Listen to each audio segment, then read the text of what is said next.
Welcome, welcome. I want to bring you another 6th gen licensed gem with Family Guy, the video game. Because licensed games can be good, and there just aren't enough funny games out there. This is a nice cheap pickup and an absolute hoot to play. It plays with the exact same humour from the series. It plays as if it's just an extended episode, which is exactly what you want from something like this. It was released all the way back in 2006 on the PlayStation 2, the PlayStation Portable, or PSP, whichever you prefer to call it, and the original Xbox. And it is a nice cheap pickup. And also, because it is trying to copy the art style of the cartoon, it doesn't feel dated. It hasn't got the dated visuals, which some people do find put them off with games of this age. Adult cartoon games. Gotta love them. You get to play as 3 of the characters from the Griffin family. As you can see here, you start off with Stewie, and he is actually my favourite character to play with. He plays as a platformer and a shooter.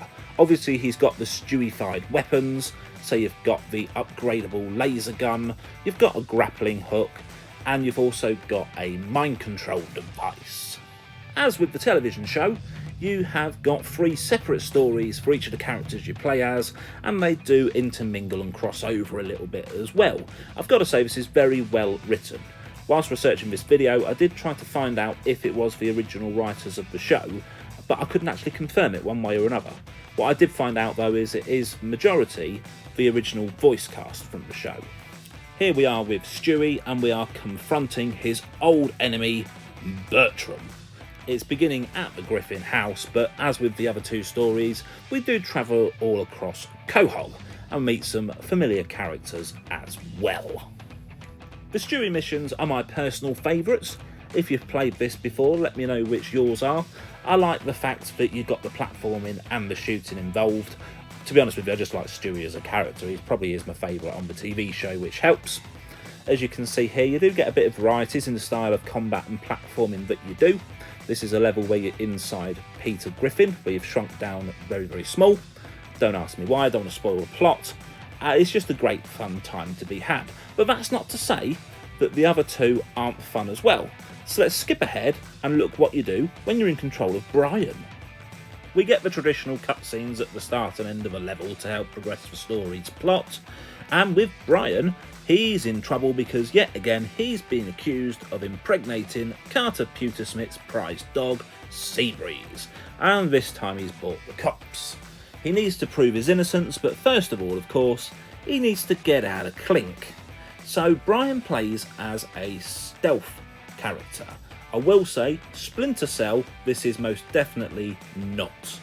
I do find it a little bit frustrating at times because you'll get caught for what seems like silly reasons, but bear with it because it gets better. The first level is probably the worst one, in my humble opinion. There's 22 levels of the entire game. They're split relatively evenly between the 3 characters, so trust me, it does get better and a lot more fun. I will just mention at this point, don't stand still with Brian near a fire hydrant or potted plant because he will pee on it because he is a dog and that will give away your position. But moving on, as you can see, standard stealth mechanics, into the shadows, behind items to avoid being seen. When you get into other areas, you need to make sure you skirt around the NPCs, and a good way to help this is to complete mini-games. Yes, like the show has cutaways, the game has mini-games. And they last for around 10 seconds, and each one gives you a unique power-up. Brian, you get the ability to be invisible, which is extremely helpful. Stewie and Peter, you get power bonuses. While you are stealthing around as Brian, watching some of the other characters on screen just doing whatever they're doing is actually a right good laugh. Also, as you are there to try to prove your innocence, well, the only way to do that really is to discover who's responsible for Seabreeze's pregnancy. And I quite like that, it keeps you guessing, it keeps you engaged as well. It's definitely a slower pace compared to Stewie and Peter, which isn't a bad thing. It helps give a bit of variety to the game, and that's why I've sped up the footage here as fast as I can, just so you don't get bored watching it. It's just a shame that they didn't record a bit with Frank Sinatra Jr. and Brian and Stewie singing. One of my favourite episodes of all time, that. As well as sneaking around, Brian will don disguises to avoid being seen, and he will have to use the environment around him to avoid being detected, get people and things to move out the way. The more you play it, honestly, the more fun you'll have. Just get through the first level, because that can be a bit hard work with him, till you get used to it, of course. And now we're going to look at the third playable character, Peter Griffin himself, and he plays like a beat-em-up. It's a copy in style a bit of your Streets of Rage style game with the expected Family Guy mechanics. And why is Peter on a rampage? Well, he's hallucinating that his family's in trouble and he needs to save them, because he got a big bang on the head. And to get to them, he feels the need just to batter absolutely everybody he comes even near and give them a good walloping. Man, woman or child. Health is of course, and power-ups are given in the form of food, because what else would you give the big guy? As with the other characters, as I've already said, you're in different areas of Quahog. I really like that. They did pay attention to detail here, so fans of the show will see an absolute ton of Easter eggs throughout. And it's all just good fun. I was going to say good clean fun, but it probably isn't that clean really. As with Brian and Stewie, you're in different areas of Quahog. Honestly, for fans of the show, there are a ton of Easter eggs here, as well as lots of familiar characters. As whilst you only play as these three, well, unless you're using Stewie's mind manipulation control device, then you still get to see the other characters, you still get to see what they're up to and interact with them in various different ways. For instance, with Peter, you get to give him a beating. Always good fun, isn't it? So as you're going through the levels, you'll uncover various different things, and you'll also find that Peter takes on various different personas. The reason being, well, he keeps getting banged on the head and thinking he's somebody different. All callbacks from the show, of course, and also you'll find little subplots and things as you go through. This is definitely a fan service game.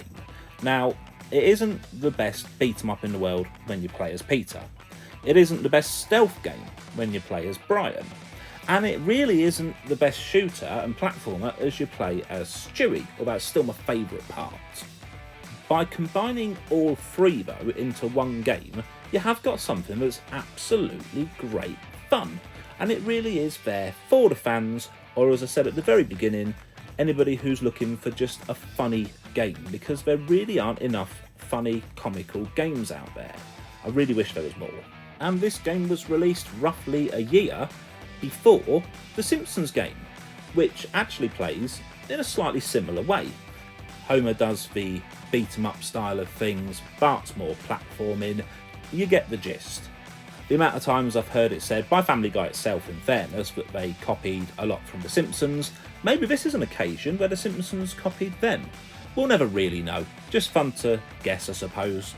And speaking of the Simpsons game, if you do want to check out what that's like, I'll be putting a link up which you should be seeing any second.